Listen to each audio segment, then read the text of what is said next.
Eleanor Smith, at 68, had once found quiet contentment in her simple life. Her husband, John, 71, spent his retirement years working part-time sorting packages at a small local hardware store, his meager earnings barely covering their needs. Eleanor herself occasionally ironed clothes at the neighborhood dry cleaner, a small income that helped, but their finances always felt like a tightrope walk.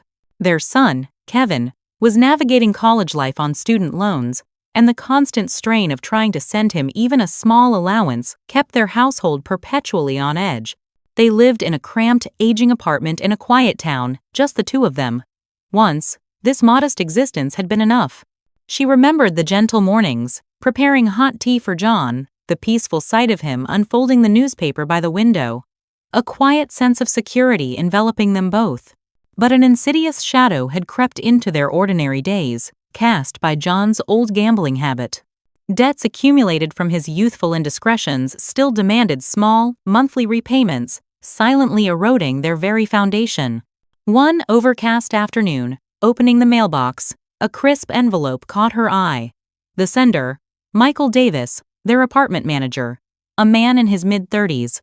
He'd apparently once worked for a big city advertising agency before something brought him to this sleepy town, taking on the role of manager.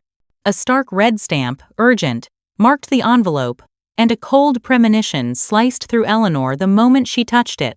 Inside, as expected, was a notice for overdue rent. A merciless column of numbers stared back, and a heavy fatigue spread from her fingertips through her entire body. She couldn't tell John. Prioritizing Kevin's tuition had led to this. John's persistent debt was slowly, inevitably, cornering them. She was summoned to the management office. Michael sat at his desk, elbows propped, waiting in silence. His demeanor was calm, yet his eyes narrowed in a way that seemed to appraise, almost to dissect. "We've reached our limit, Mrs. Smith. This situation is starting to affect other residents."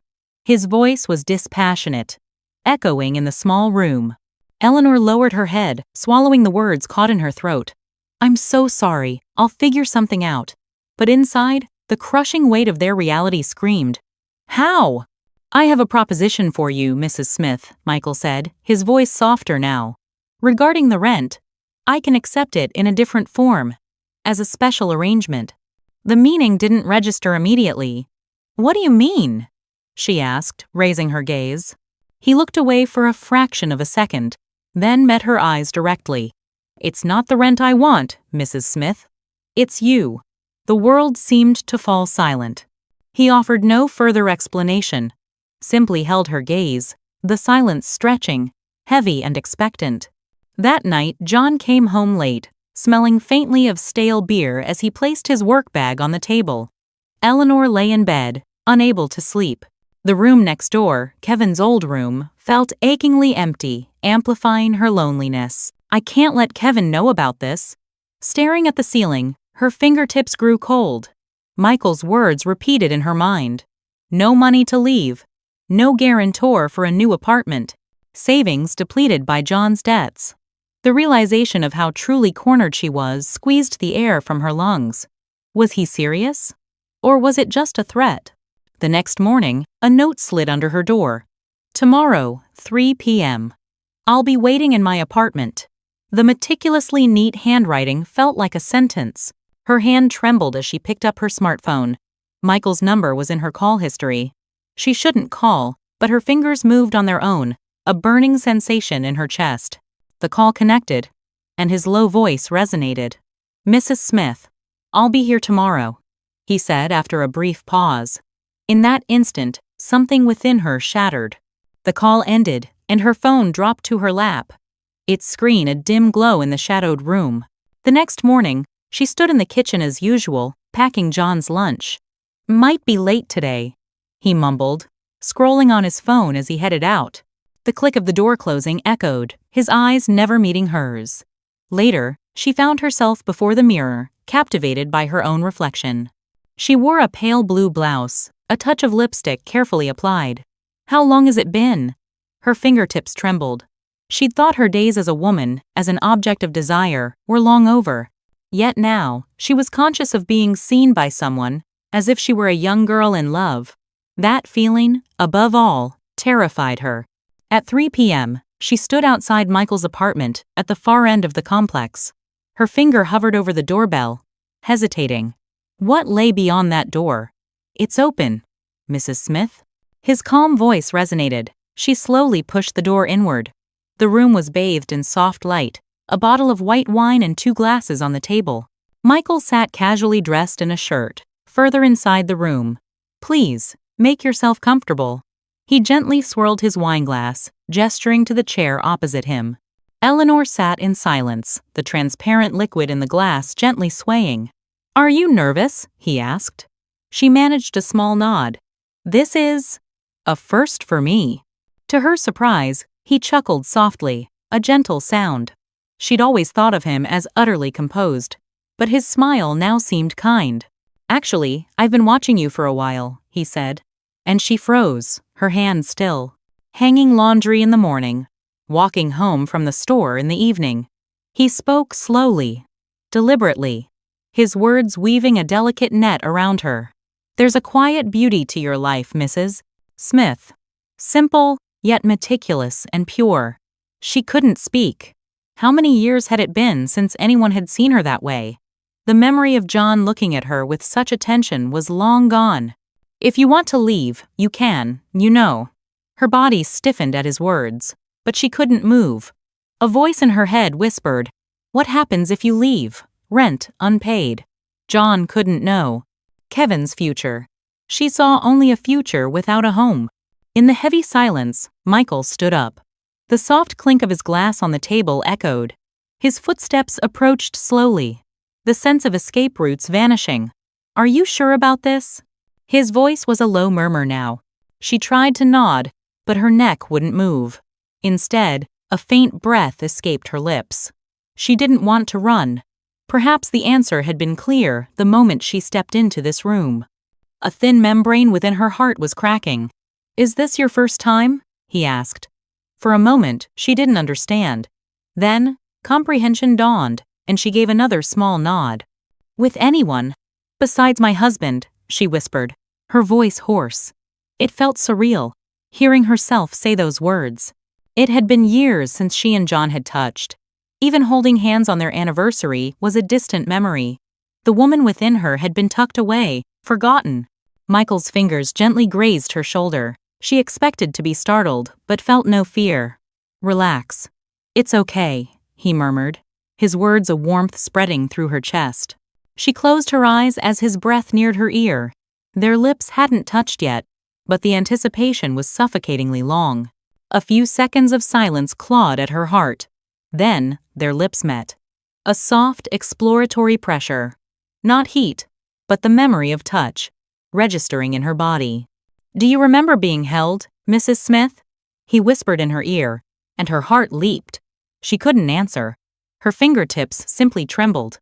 When was the last time someone truly touched you? She tried to recall the last time John had touched her, but the memory was elusive.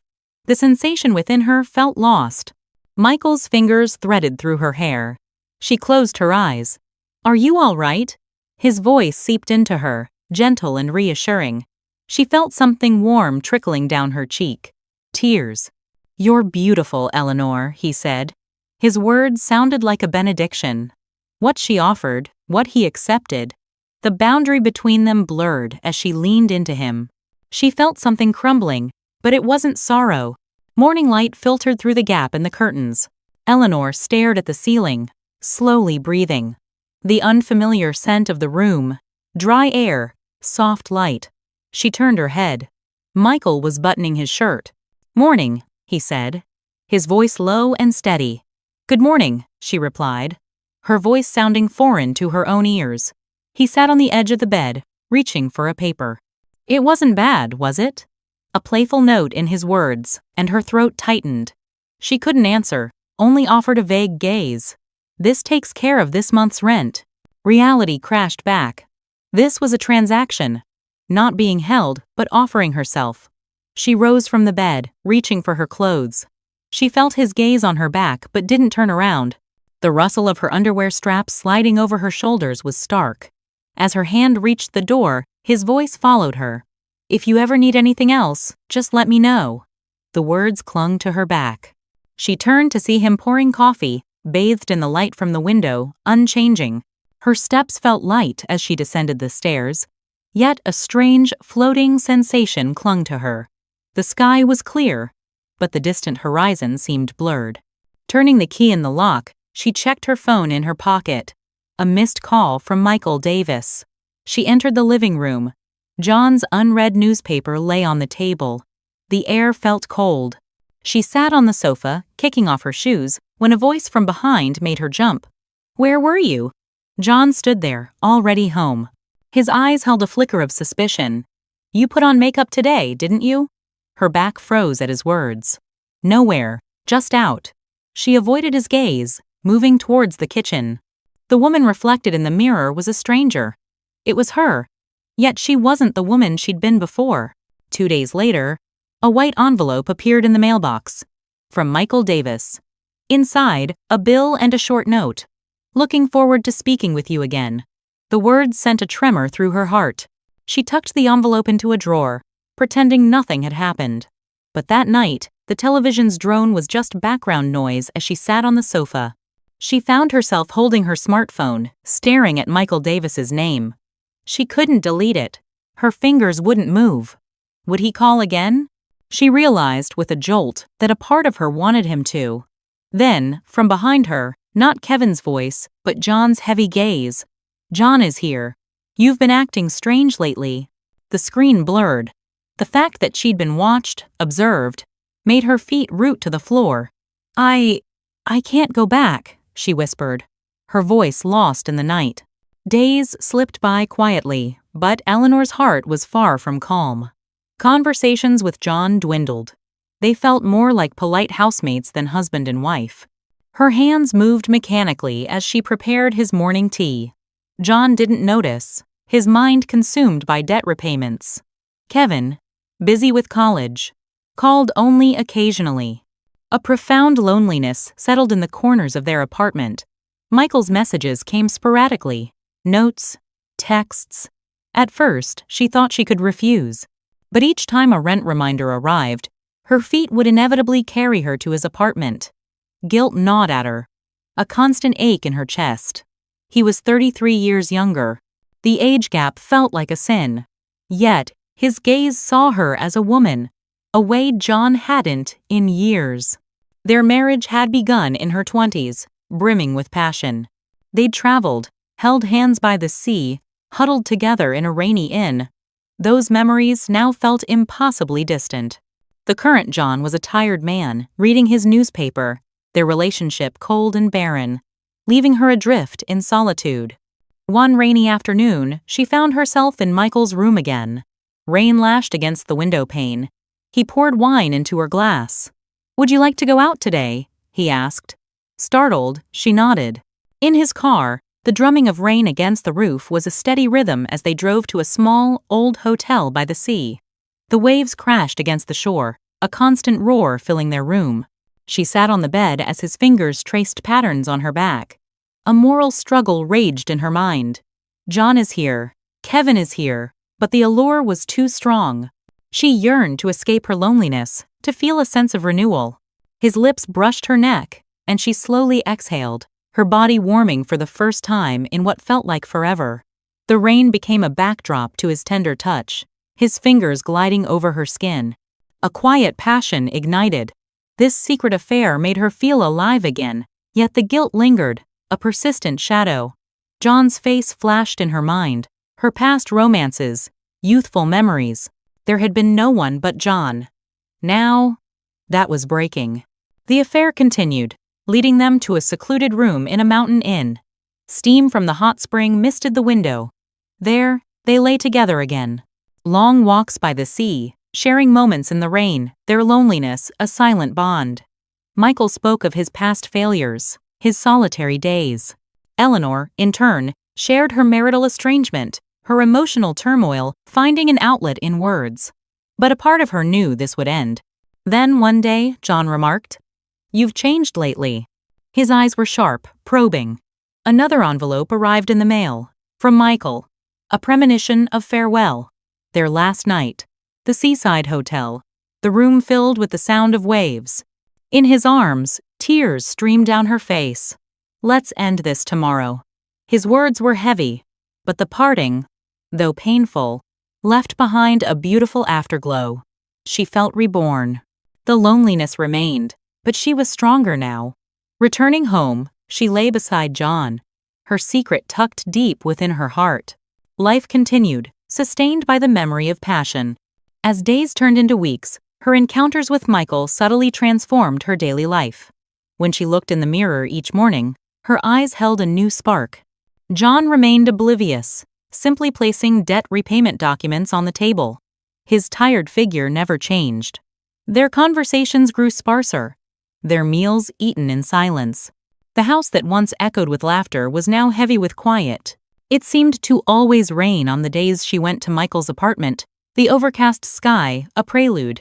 When she opened his door, he always had wine ready. They would sip their glasses, talking slowly. "Your eyes are beautiful, Eleanor," he'd say, and his words would pierce her heart. How long had it been since John had spoken such a compliment? In the early days of their marriage, walking on the beach, waves splashing their feet, John would hold her hand, his gaze full of warmth. Where had that passion gone? Michael's touch was always gentle. His fingertips traced her arm, and her skin, long dormant, responded. The familiar pang of guilt returned. A 33-year age difference, a forbidden fruit. Morality warned her, but her loneliness was stronger. John's cold bed, years without physical intimacy, the allure of renewal was too powerful. One weekend, Michael suggested, "Let's go on a little trip." They drove into the mountains to an old inn. Rain began to fall as they made their way, the rhythmic wipers a soothing sound. Arriving at the inn, they entered their room. The scent of tatami filled the air, and lush green mountains were visible through the window. After dinner, they sat on the futon. His eyes held hers. Slowly, she began to undress, her skin exposed, a flush of shame rising. But his fingers gently stroked her, and her body warmed. His delicate movements, his lips tracing her body like waves, ignited a silent passion. The rain outside provided a gentle backdrop as their secret night deepened. Waking in the morning, his face was calm, and she was acutely aware of their age difference again. John's face flickered in her mind. Memories of her past, her first love, meeting John, their passionate early days. After his business failures, their estrangement began, the debt a growing wall between them. Was this new relationship rebirth or destruction? Her heart ached with the question. Returning home, John said, "You've been out a lot lately." His gaze was probing. Rent was taken care of by Michael, but other debts remained. The secret grew heavier. Their affair continued. Walks by the sea, the sound of waves comforting. Hand in hand on the sand as rain fell, seeking refuge in a hotel room. They lay together, his fingers tracing her back, their breaths mingling as passion reached its peak. Yet, each time, conflict simmered beneath the surface. "Is this truly the end?" a voice in her heart asked. She listened to Michael recount his past, lonely days, career setbacks. She shared her own marital disconnect, her internal struggles becoming words, deepening their bond but also hinting at an inevitable end. Kevin's graduation approached. John's debts slowly lessened. Michael's message arrived. "Let's make tonight our last." At the seaside hotel, the room echoed with waves. In his arms, she embraced him. "Thank you," she whispered, her words heavy. They made love one last time, a final blaze of passion. His fingers caressed her skin.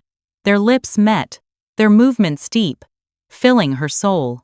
Afterwards, they held each other, tears flowing.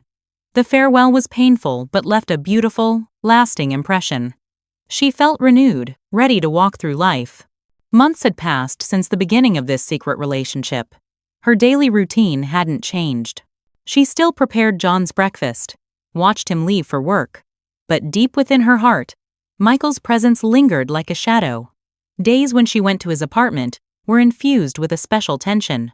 The rain would fall, and the soft knock on his door echoed like her own heartbeat. Inside, wine always awaited them on the table. She'd stand, glass in hand, watching his back. "How was your day?" His voice was calm, starting with everyday conversation.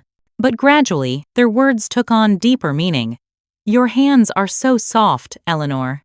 He'd intertwine his fingers with hers, the sensation sending shivers through her body.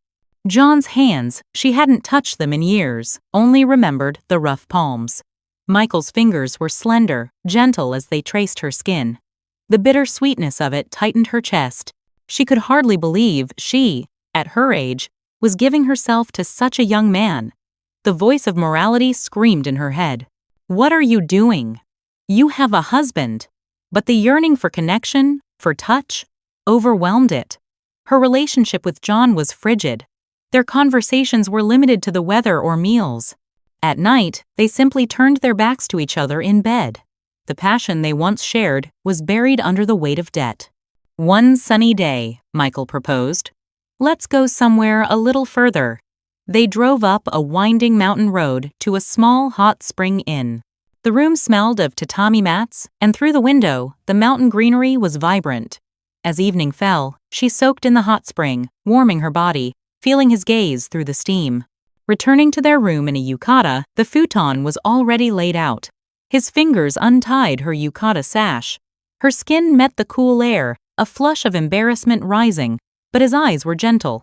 "You're beautiful, Eleanor," he whispered, his words igniting a fire within her. His lips touched her shoulder, slowly tracing her neck. His fingertips glided over her chest, a silent wave coursing through her body. Rain began to fall, drumming against the window, adding a rhythm to their shared space. Their bodies intertwined, the movements gentle yet profound, reaching deep into her soul. At the peak of their intimacy, tears welled up, a mix of illicit joy and a sense of rebirth. Waking to the birdsong in his arms, she remembered her past.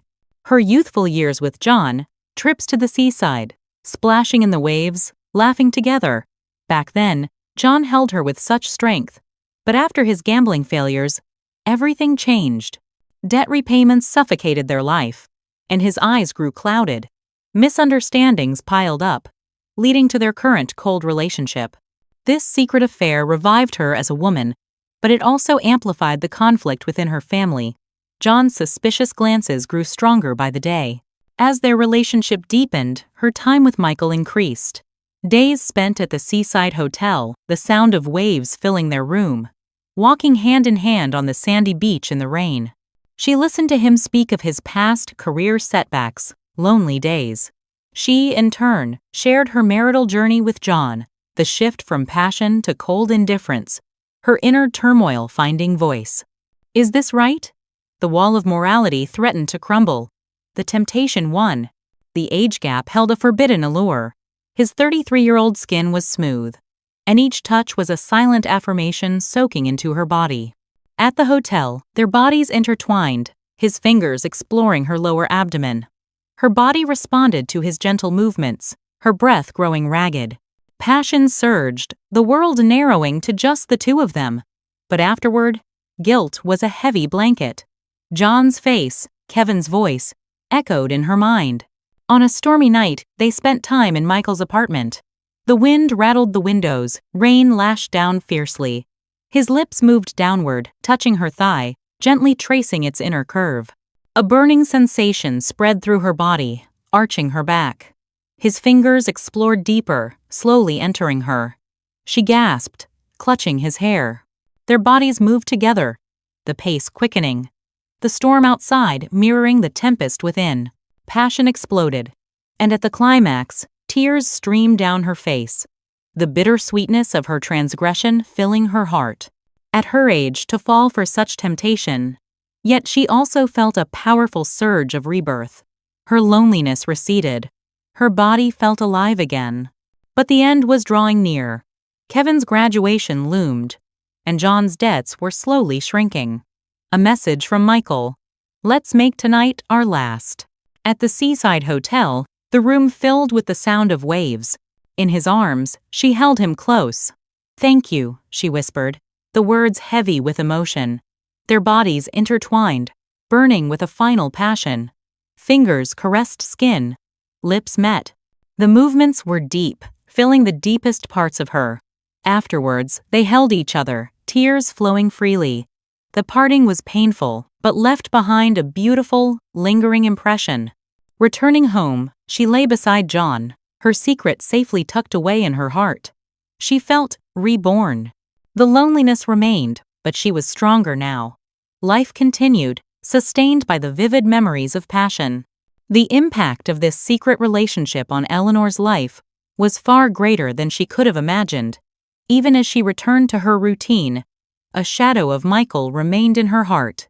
When she looked at her face in the mirror each morning, her skin had a renewed glow, her eyes a brighter spark. John didn't seem to notice, yet he occasionally cast a sideways glance. "You look well lately," he remarked, a hidden meaning in his words. The domestic tension deepened. John's increasing distance wasn't solely due to his debts. It was years of accumulated emotional drift. In their youth, John had been passionate. Dates in the rain-slicked city, nights spent entwined in roadside inns. Those memories now stood in stark contrast to their cold bed. Her time with Michael had reignited those feelings. The delicious, forbidden thrill of their age difference amplified the excitement. She knew it was morally wrong, yet she couldn't stop. The temptation was too strong. Another day, they revisited the mountain inn. Soaking in the hot spring, her body warmed. In their room, his fingers untied her yukata. Her skin was exposed, a rush of shame, but his gaze was tender. "You're wonderful, Eleanor," he said. His lips touched her chest, slowly tracing her skin. Her body grew hot, her breath ragged. Their bodies moved together like waves, the sound of rain drumming against the window. Heat surged, and at the climax, tears spilled forth. A rush of old memories.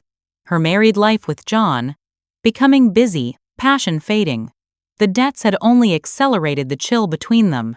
This relationship was both a catalyst for rebirth and a seed of destruction.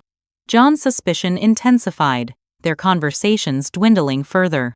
They took more walks by the sea. She immersed her feet in the waves, holding his hand. When the rain came, they'd seek refuge in a hotel room. Their bodies would entwine, his fingers gliding over her back, breaths mingling, passion burning. But each time, the internal conflict was a fierce battle. Is this the end? A voice cried in her soul. She listened to Michael's past, his lonely days, his work failures. She, in turn, shared the growing estrangement from John.